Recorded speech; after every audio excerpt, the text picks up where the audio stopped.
नमस्कार, देशोन्नतीच्या special report मध्ये मी कुंती आपलं स्वागत करते।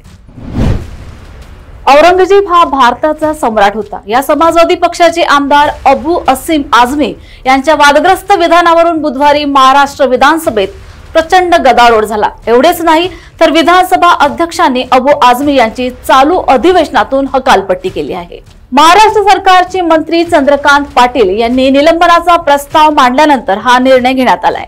त्याला विधानसभेने पाठिंबा दिलाय। आता अबू आझमी सध्याच्या महाराष्ट्र विधानसभेच्या अधिवेशनात सहभागी होऊ शकणार नाहीत। तथापि आझमी यांनी माफी मागितली आणि सांगितले की त्यांच्या वक्तव्याचा चुकीचा अर्थ लावला गेलाय आणि शिवाजी महाराज किंवा संभाजी महाराजांचा अपमान करण्याचा त्यांचा कधीही हेतू नव्हता। ते म्हणाले, मी फक्त इतिहासाबद्दल बोललो होतो। माझा उद्देश कोणत्याही प्रतिष्ठित व्यक्तीला कमी लेखण्याचा नव्हता।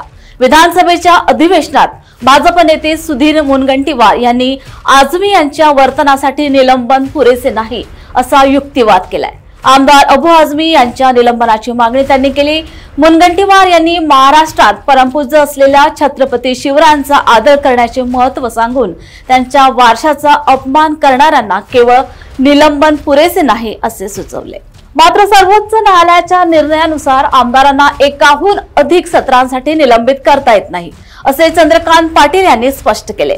हे पाहता आझमी यांचे आमदार म्हणून सदस्यत्व आणखी शिस्तबद्ध करता येईल का याचे मूल्यमापन करणारी समिती स्थापन करण्याची योजना पाटील यांनी जाहीर केली आहे।